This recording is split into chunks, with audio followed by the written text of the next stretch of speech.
I always get breaststroke and front crawl mixed up. Breaststroke's the one where you feel like a frog.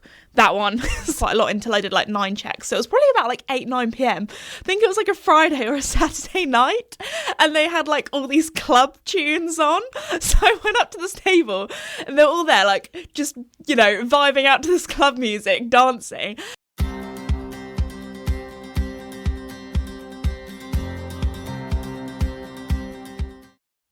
Hello everybody and welcome back to my podcast, Esme's Country Life.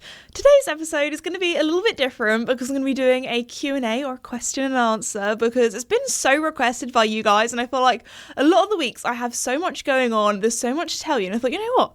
The last week, I've actually had quite a chilled week. I've just kind of been at home filming lots of very autumnal content actually. I've been really feeling autumn at the moment. I don't know, it's just one of my favourite seasons. It's just such a cozy season. I think that's what it is. I've been doing lots of cozy content.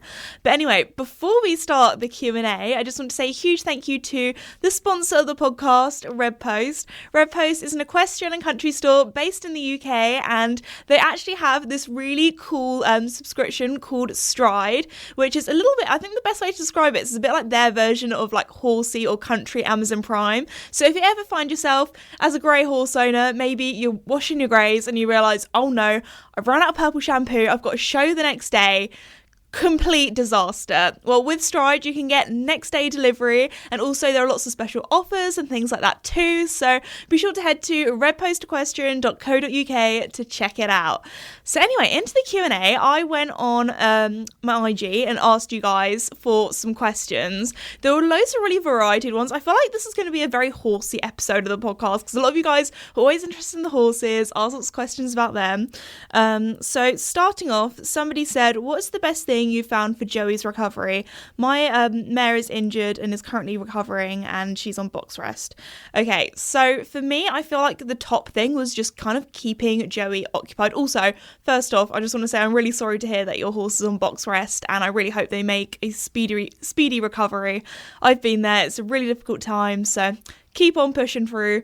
I feel like for him, it was, keeping him occupied. I feel like the radio was actually the best thing. Joey is a very social horse. He always has to have somebody around him, if that's like a buddy. So we always made sure that he had either Mickey or Casper in the stable next to him. So he had someone to talk to and he felt less lonely. We were also really lucky that when he was on box rest, it was during the winter. So he was going to be in a little bit more anyway, because when it's darker, so he felt like he wasn't on his own for as long as well. So yeah, the radio is really good because he has something to listen to. One of my funniest memories of when Joey was in box rest, I came up one evening to check on them and I just kept the radio on for quite a lot until I did 9 checks. So it was probably about 8-9 p.m. I think it was like a Friday or a Saturday night, and they had all these club tunes on. So I went up to this table and they're all there just vibing out to this club music, dancing, and Mickey also had his light turned on. I think he was actually playing with the light switch, so Mickey's stable light was flashing to the club music. I was like, what is going on up here? So the radio does help. You can find out what your horse likes listening to. Do they like a bit of K-pop, a bit of classical FM, I think I just put Radio 1 on for the horses, so they were listening to Greg James in the morning. There we go. What else? Boredom breaker toys. If your horse is into food, obviously don't go for anything too high sugar because they're not going to be able to use that energy up. They're just going to be standing there. So I went for lots of low sugar, grass based foods and snacks. Anything hanging up from their stables. So the Silvermore Swingers, they're really good. Silvermore was so kind and literally sent me a whole treat package for Joey. Of course, it depends how much a horse can move around. When Joey could move around a little bit more, a little treat ball that really helped keep you occupied. You can put carrots in their haylage net or hay net. That's quite a good idea for just enrichment. I'm trying to think of other things. I think that was it, but I do have a video on my channel if you want to check that out, where I kind of talked through the best things, and I also tried some different horse toys and things. But again, all horses are different. It's really kind of down to what your horse likes, and even just spending time with them, grooming them, and but anyway, best of luck with that, and I hope you get through it. So what else did you guys ask me? Another question about Joey. You guys asked a lot about him. Will I ever do eventing with Joey, as he's such a nice jumper and dressage horse? Oh, thank you. So for me, when I got Joey, he's kind of like half from Joey is kind of half from an eventing background and half from a show jumping background. His dad was a show jumper. His mum was actually an ex-racer that kind of became an eventer. So there you go. So I wanted something that could do a little bit of both, something that was also quite bold as well, because eventing horses, they got to have quite a bit of blood in them. They've got to be quite bold, especially like with my job, like with all the cameras and that kind of thing. So that is definitely true. I'd say for me, I'm always like a show jumper in my heart. Like I've never actually competed eventing. I've done like one hunter trial. Back in the day with the Pony Club with Casper, used to do quite a bit of cross country, obviously at Pony Club camp and just like cross country clinics and that kind of thing. And I always really enjoyed it, but Casper's a little bit more of a timid horse, so it was never like, and Casper also wasn't the best at dressage, or it wasn't his favourite thing. So that's why I never really went down the eventing route. I feel like eventing also is just a little bit more tricky. Like you gotta master 3 different elements. Like I find it hard enough just to master one. So there we go. Also, I feel like I'm probably not as confident as I probably should be to be an eventer. Also, I feel like with the job that I do, a lot of my work is very seasonal. Like all the shows are often like in the summer, and that's often when all the events are as well. So for me, I think being an eventer just wouldn't really work out with my lifestyle, because I feel like all the events would be when I'm busy working, so I'd just never get out of eventing, even if that was my discipline. Oh, sorry, my little Apple Watch is going off there. I should really be like silent on the set. Such an amateur. I'll put my phone on Do Not Disturb. My boyfriend always makes fun of me because there are some things like with technology that I'm just such an old person with, and like I can't do it, and then he's really good at it, and then he just knows nothing about social media, and then there's me, and I'll like sometimes help him out on his social media like work account. I'll be like, oh, you just do this and this, and he's like, how did you do that? So anyway, back to what was my question? Eventing. Oh yeah, also where I am, I feel like I'm also such a precious person over horses' legs and over like the ground, and where we are, our ground is basically a complete bog in the winter, autumn, spring, and then in summer it's like completely rock solid. I think it obviously depends on where you are and what the ground's like, but I feel like recently it's been so sad. So many events recently have been cancelled because of the ground being too bad, which obviously is a good thing because you don't want your horses going on either really wet ground or really hard ground. But yeah, that's another thing. I feel like if I was an eventer, I'd just never get around to go out eventing. There's a lot more show jumping and dressage shows near where I am, so it can literally I can go on my calendar and be like, okay, there's like a show jumping here on a Wednesday, here on a Saturday, that kind of thing. Although a lot of the time, people have asked me so much, when will I get competing out with Joey? I'd love to. Just a lot of things are on a Saturday, and that's often when I do all my meet and greets. Like I'm coming up to my autumn-winter meet and greet run at the moment, which is quite exciting. So if you head over to thishesme.com, you can see when all my meet and greets are.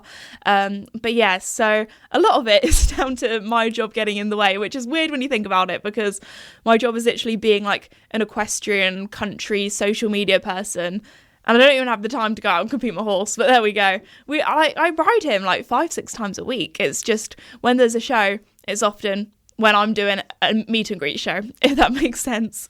But there we go. I feel like I would love to do some more cross country with Joey. The times he's done it, he has really enjoyed it, and he is quite bold at times. So you never know, but maybe we'll do like a little tiny 80 on a ticket or something like that, eventing, like just randomly one day. I'll have to do some cross-country training before, but do you know what I think would be really nice to do with Joey? Some combined training, which is dressage and show jumping. I know in the winter there's a place near me that do quite a lot of combined training, so you can do a little bit of both. So yeah, I think that'd be really nice. I think also the dressage would be a really nice warm-up for the show jumping and just let him settle a little bit more. So there we go. We'll wait and see. Oh, somebody said, am I getting any more chickens? Now I only have one. So some of you might have seen on my story, very sadly, we have lost Snickers. I feel like with all my animals, I don't have favourites, but with the chickens, Snickers was actually always my favourite. She would always do this like really cute roosting kind of thing where she would like stand kind of on the gate to the coop, and she would always sit there and she wouldn't come down unless I came along and picked her up and put her in the coop to bed. And like, she was just more of like a cuddly chicken. Like, some chickens just don't like to be held, but she does. I think she properly like imprinted on me when we first got them, because when we first got them they were like still like almost baby chickens, you know, when you can tell like their wattle was like very, very small and like a very light pink rather than like the red that it is when they get a bit older. So yeah, R.I.P. Snickers.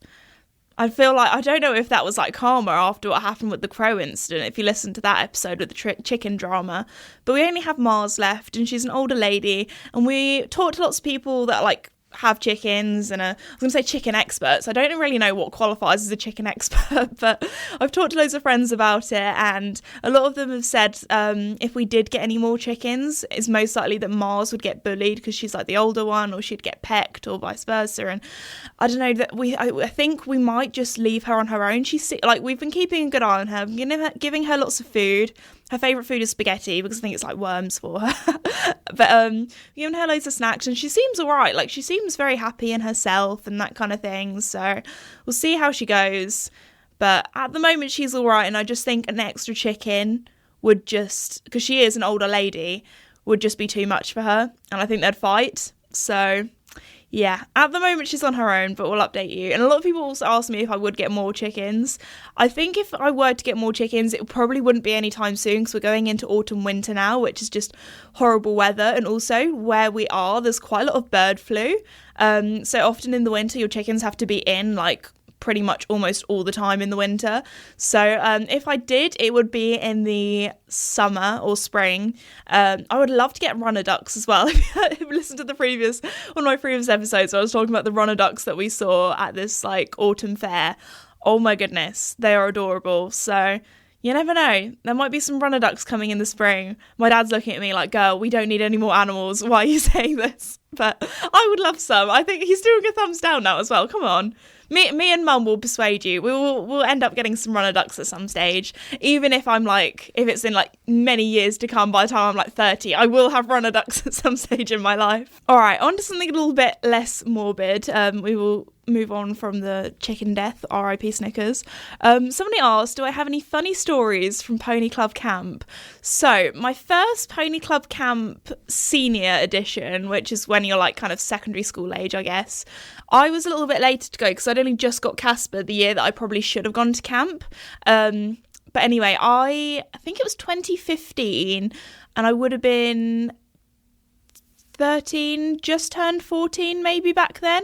My birthday's in June, so it's like tricky like remembering how old I was in a year, because it's either beginning of the year or the second half of the year. But anyway, I was around that sort of age, and it was my first time doing senior camp. Now the difference between senior and junior is junior I think is normally only 4 days, 4 or 5 days. I'm going to say 4 days actually. And you go with your parents each day, and you go to the place and then you go home again. Now for senior camp, it's your first time like properly being away from home, away from your parents, that kind of thing. Actually, I think I did like school PGL kind of trips when I was in year 6, but that's a bit different. This is like first time away with your ponies. So it's a little bit more of a step up, because you got to look after like your horse all the time, which for me, I was used to doing, because we're very lucky that we've always kept the horses at home. But for some people that kept their horse on like full livery, this is the first time they'd ever like properly like been responsible for their horse 100%. If that was mucking out, giving them their food, making sure they had enough hay, enough water. There were also yard girls there as well to make sure that all the horses were correctly being looked after by these kind of like young teenagers. I think you had to be 12 to go maybe to senior camp for my one, or 13. But anyway, so my first also, the place that we stayed in was this like lodge, and the nickname for it, I think this is actually the real name for it, was Rank Lodge, and it was a little bit rank, I can't lie. It wasn't the cleanest of places.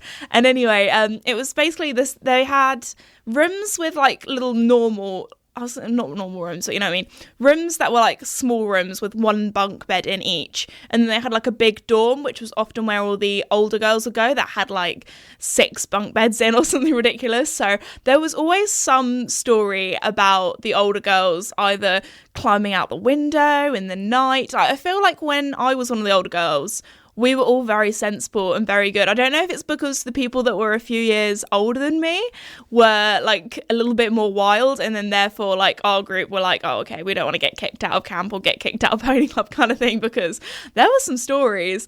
I think there were also stories of like, I don't know, like the people sneaking around at night basically. There was one year where apparently, like, every year there'd be like, don't go near the ponds, because there was one group, again, people older than us, that in the middle of the night went like skinny dipping in one of the ponds or something like that, like wild. Like we never had any of that at my pony club, or well, it was the same one, but when I was older. So the teachers and the instructors would always, like, at the beginning of camp, it was like very military operation. It felt like you have to get up at this time to feed your horses, you have to be completely smart, like tack and turn out, have your boots polished, and everyone's phone is going off. Dad, amateur hour, get your phone off me. You're getting told off on the podcast. A lot of people often think that my dad is the one that bosses me around, but I'm very much the one that bosses him around, and he likes to tell everyone that as well. But don't worry, it's in like a jokey kind of banter way. I can't remember, I think it was when we were filming in America somewhere, like we were having a bit of banter like that, and then there was this girl and she just like stared at me dead in the face and was like, if I was rude to my dad like that, I'd get slapped round the face. And I was like, oh, we have a very different relationship with our fathers, because for me, I would joke about like, come on, mate, turn your phone off. And like, he would say that to me as well. But anyway, I don't want people to think I'm being rude to my dad, but we honestly have like a jokey friendship like best friends do. Anyway, what was I going back onto Pony Club Camp? Yes, so it was my first ever night, Pony Club Camp. And in the middle of the night, the fire alarm went off. And I thought, because I don't even think, I was so disorientated, I didn't even check my phone to see what time it was. The first thing I thought was, oh my goodness, I didn't know that to get everyone up in the morning, they turned the fire alarm on. And I thought, because it was like dark outside, I thought it was like 5 a.m. or something. I was like, wow, this really is boot camp. And then we realised for some reason, the fire alarm just went off. And in the end, we all had to like grab our mattresses or grab our duvet and our pillow and walk over to where, in a different building, was where kind of we had our dinner and our lunch and that kind of thing. So we moved all of our blankets and everything over there, ended up making this like giant bed out of all of our mattresses and slept there for the rest of the evening, because the fire alarm just kept going off. So that was a funny memory. It was funny at the time. I don't think some of the instructors, they were like, oh, it's going to be a even longer week now.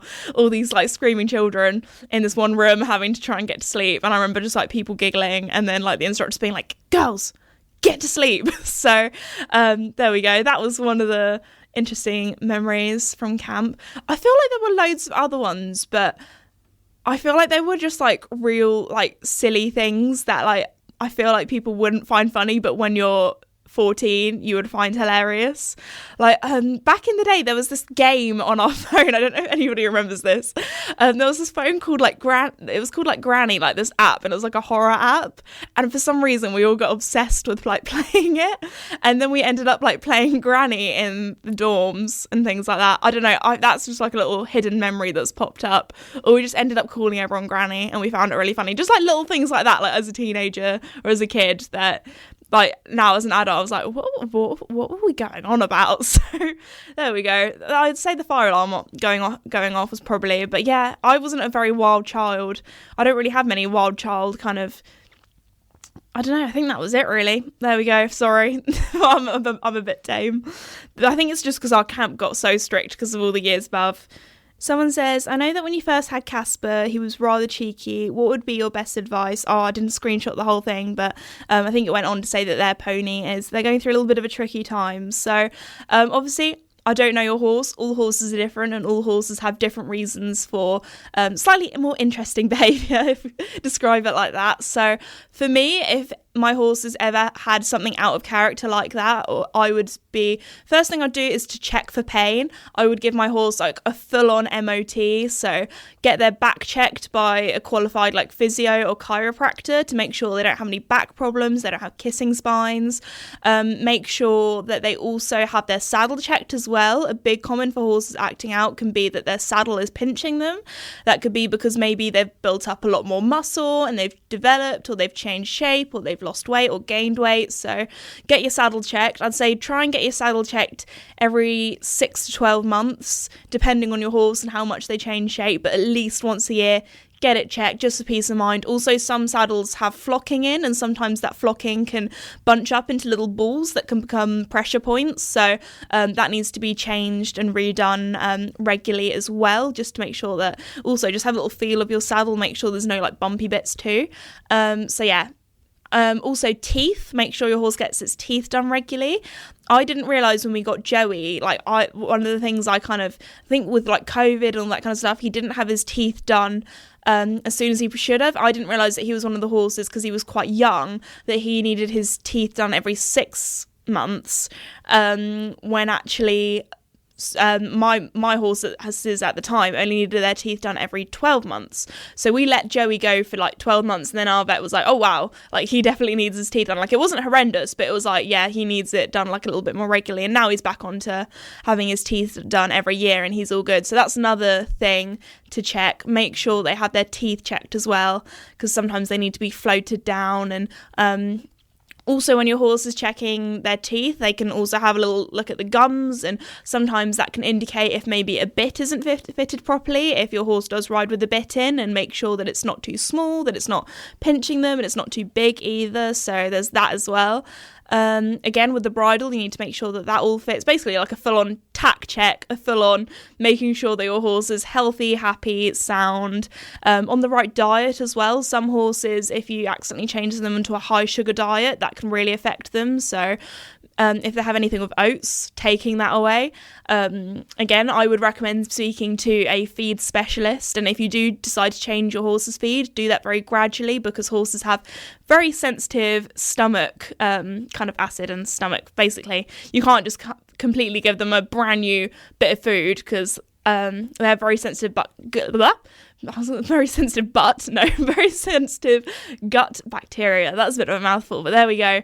So yeah, I'd say talk to loads of professionals, and then have lots of lessons with professionals as well. There might be something that you're doing when you're riding that might be affecting them. Also, like, it depends on the time of year as well. I always find my horses are a bit more spicy in the winter.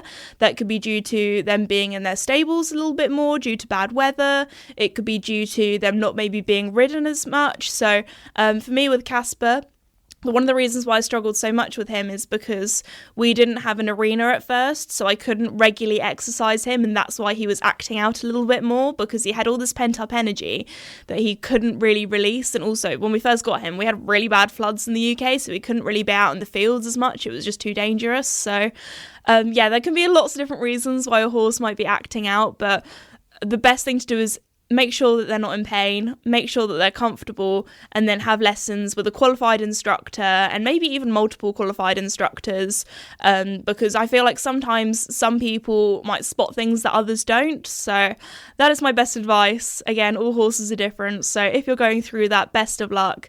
Also, another thing is, are you doing anything that might be like really exciting? So for me, Casper wasn't used to going out as much. He was a very young horse that hadn't really seen much of the world. So when I took him out to Pony Club, which was a bit of a party, there were lots of other ponies there, he would like maybe show off a little bit or get really excited. So again, it's a bit like having a young puppy or a dog. The more you take them out and the more they see the world, the kind of less exciting it becomes. And also, like, there are some things that you might not want to do, like going to an arena hire somewhere new. That can be quite daunting and quite scary, because you know that, oh, my horse might be a bit more excited or might bust some interesting moves.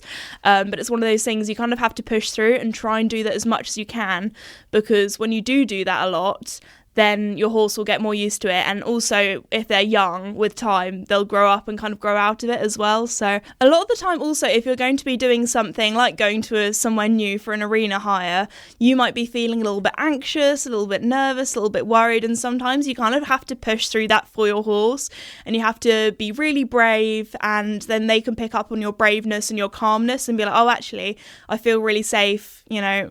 My mum is, or my dad, depending on who you are, is feeling really brave and really confident. I feel really safe. Also, never be afraid to lunge your horse if you think they're going to be a bit spicy. Even if you go to like an arena hire and it's somewhere safe to do so, or they're all right with it, feel free to like lunge them first in the arena. Sometimes that can really help just get some energy out, calm them down, because at the end of the day, horses are flight animals, and if they're scared or if they're nervous or if they're worried, they do have different ways of kind of releasing that energy or trying to feel safe. So that could be bolting and running away, that could be bucking, that could be rearing. So again, make sure it's not pain. If not, it might just be because they're scared. So there we go. Try and be brave for your horses, and best of luck. And yeah, again, please get professionals involved if it is too much for you. I don't want anybody out there getting hurt. So there we go. That is my best advice. This is quite a good one. I feel like I should maybe ask you guys this question back, maybe on my stories sometime, or just if you're watching on a platform where you can comment down below. Somebody asked, how do you come up with schooling exercises to keep it varied? Not that I read that wrong. To keep it varied when schooling. So yeah, let me know your favourite schooling exercises. My personal favourite one is when you put out 2 random poles in an arena down the long side, and then I kind of work on lengthening and shortening. You can do this in trot if it's a little bit too much in canter to start with. I'd say trot is actually quite a good one to do.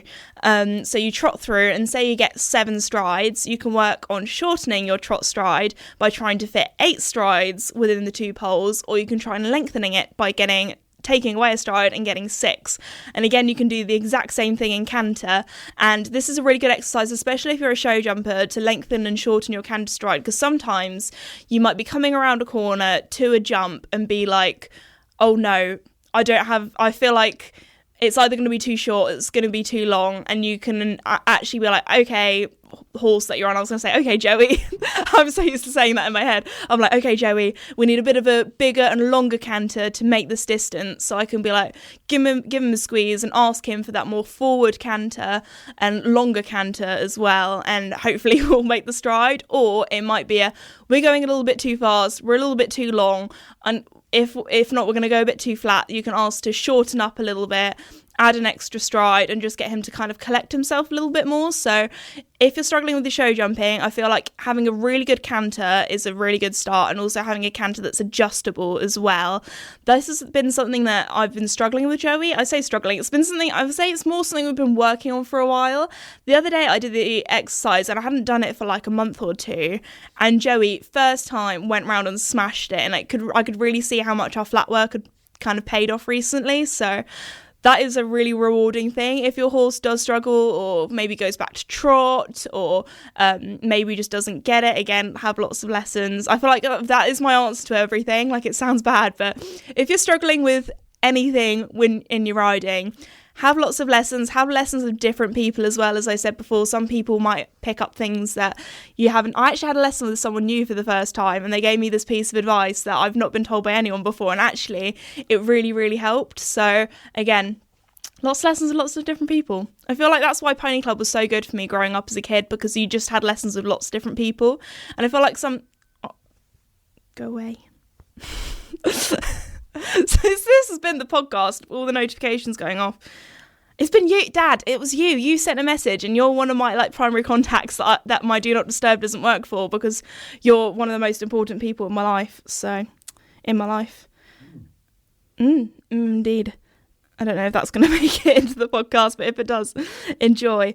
Anyway, other exercises that I like to do.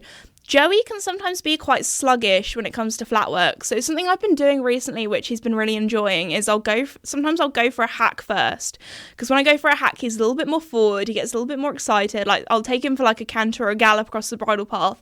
And then I'll go in the arena afterwards, once he's all warmed up, once he's all stretched out. And then actually he produces some really nice canter work. Often I find sometimes horses can get really bored in the arena if you just do the same thing all over again, especially in the winter when you can't go out as much, if that's due to poor weather, or maybe the ground's really bad across your bridle path or across the trails. So try and do lots of different exercises. I feel like pole work is just my go-to favourite thing. I have Casper and Joey are very much horses where if you just do flat work with no poles, they can switch off a little bit and they can get a little bit bored. So adding poles just makes it that much more exciting. Sometimes I'll just put poles out randomly and make up a show jumping course, but do it as poles. That's a really good exercise if you don't want to do loads of jumping with your horse and you want to save their legs, but you still want to work on your show jumping. Something else that I like to do is obviously trotting poles, canter poles. You can do raised poles as well. That's something that horses can find a little bit tricky to start with. One of the exercises that my physio gave me actually when Joey was on box rest was doing lots of in-hand work, walking over raised poles. And oh my goodness, that was so good for him, especially in his rehab and everything like that he was not diagnosed, that he was... what's the word called? I'm so good at doing this in the podcast. There's just like one word that I can't think of. Prescribed. There we go. He was prescribed lots of raised pole work and lots of in-hand walking work. So you can do, I'd say doing groundwork is so beneficial, not only for your flat work, but also for building up your horse's muscles, for your relationship with your horse as well. So yeah, if you're ever bored, don't feel bad about doing a bit of groundwork, doing a bit of lunging. What are other things that I quite like to do? I feel like just pole work is my fave. That is my go-to. Sometimes, even though, you know, I'm not a high level dressage rider, I like to add in like a few new kind of like dressage movements or a few movements that you can teach your horse. So for example, you can teach them how to do some leg yielding, or you can do quarter turns as well, that kind of stuff. So I feel like just switch it up, do lots of things. For me, to keep Joey and Casper occupied, I really like to do lots of transitions. If I feel like I've been doing the same pace for too long, I'm like, I need to add a transition, need to change direction, keep things interesting. I have a non-horsey question now for you guys. I feel like I've done lots of horsey chat today. Somebody asks, how is your experience with your new hair extensions, fears, costs, method? I talked about this a little bit when I first got them, but I feel like I'm now in a place where I've had them for... I got them put in late February, early March, I think. So I've had them for like well over like half a year now. I have tapes. Personally, for me, my hairdresser is actually a horse rider. So she said her riding clients find tapes a lot less damaging and a lot better because they kind of lie flat. I'd say the pros of them is that they do lie flat. So in a helmet, it's not uncomfortable at all. You might need to go up a helmet size. There's a few other people that ride that I've talked to, and they said when they got hair extensions, they had to go up a size. My hairdresser also says that some of her clients find that they have hair extensions for a while because their client's hair is maybe damaged or some way, or they want to grow it out, and then actually their hair starts growing so long that they just get rid of the hair extensions and maybe keep like a few for thickness. It really depends on your hair. For me, I feel like I really like them because, number one, I wanted a bit of length. Basically, I did my hair at home for a while during COVID and lockdown and that, because obviously couldn't go to the hairdressers. I say actually I did it. It was my mum that did it. There were many hours sitting with my head over the bathtub with her like washing bleach out of my hair. So the way we did that meant that my hair did get quite damaged. So I was like, I just got impatient. I wanted to grow my hair out, and so that's why I got hair extensions, because I wanted long hair. But yeah, so what was I saying? Pros and cons. I'd say pros are, or it could be a con depending on who you are. You don't have to wash your hair as often. I wash my hair twice a week, which if you said that to me before I got hair extensions, I would have been like, girl, that is rank, that is disgusting. But my hair, like, what I do is my hairdresser said to put dry shampoo in your roots, in your hair before you go to bed, and then when you wake up it doesn't look greasy.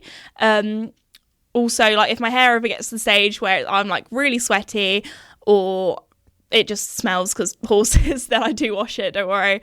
I'm not going around like an absolute like grimmer, so don't worry about that. But yeah, I wash my hair less, so it actually feels like less maintenance. And one of the other things I got asked is, does it take for ages to like dry your hair as well? I quite like watching Netflix when I dry my hair. I'd say it probably takes about 15-20 minutes. I have one of the Dyson hair dryers, so maybe that just makes it a little bit quicker. So I kind of like give it an overall dry, I section it, and then sectioning it really helps to dry it out a little bit quicker, and then I'll just watch Netflix with subtitles on because you can't really hear it with the hair dryer on. So I actually don't find it too bad. I don't find it too much of a pain. I use special like non-sulfate shampoo as well. I don't know if that's made a difference to my hair like healthiness or not, but that's apparently good to use with hair extensions. There have been times where a few have fallen out.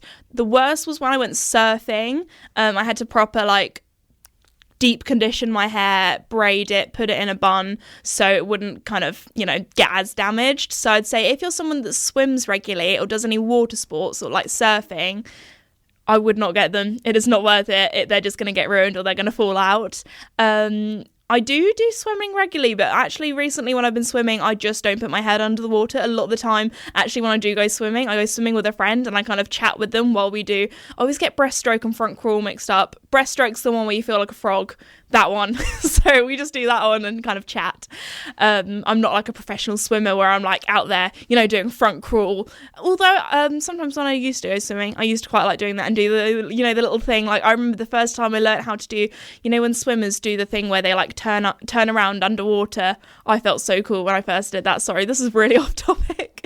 But yeah, if you do a lot of swimming, maybe not. If you do horse riding, it's fine.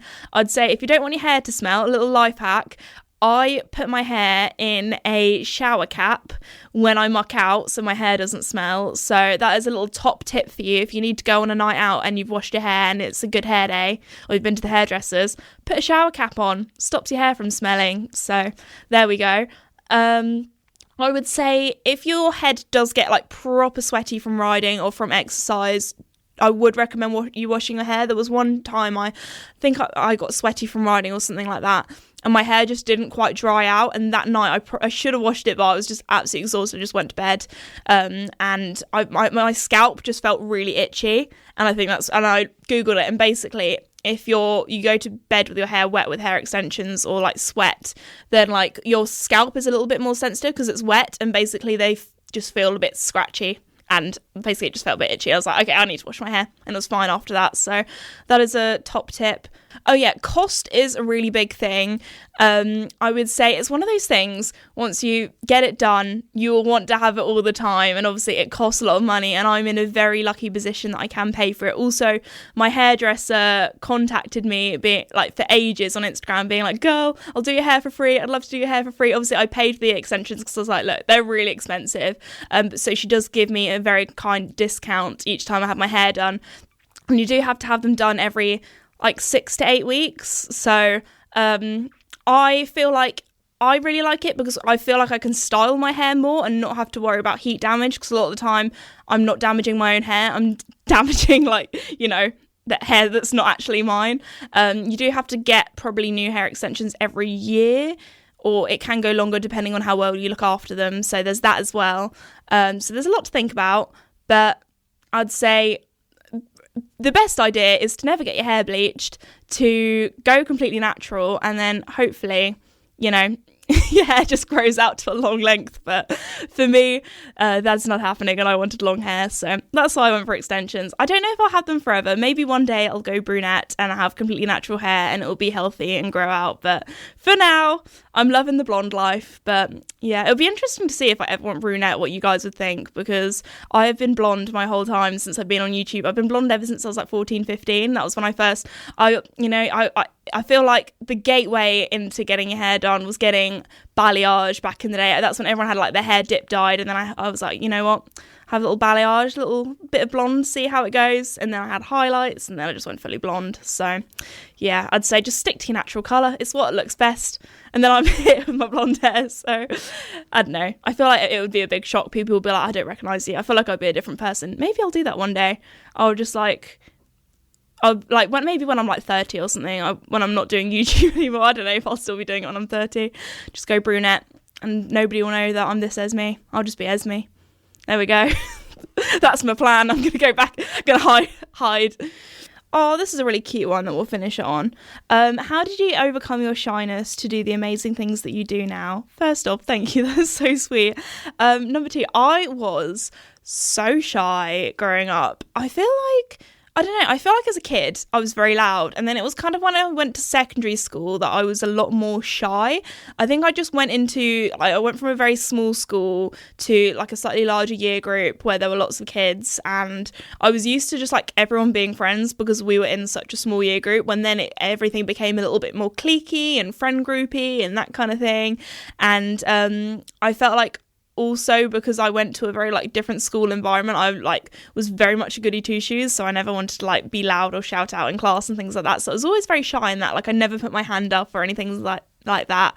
I feel like I'm also a very shy person with people that I don't know. Like, I take a little while to warm up. I think it's part of me is just kind of like, I feel like everyone kind of has this a little bit, but you know, when you meet new people for the first time and there's kind of like a vibe sensor.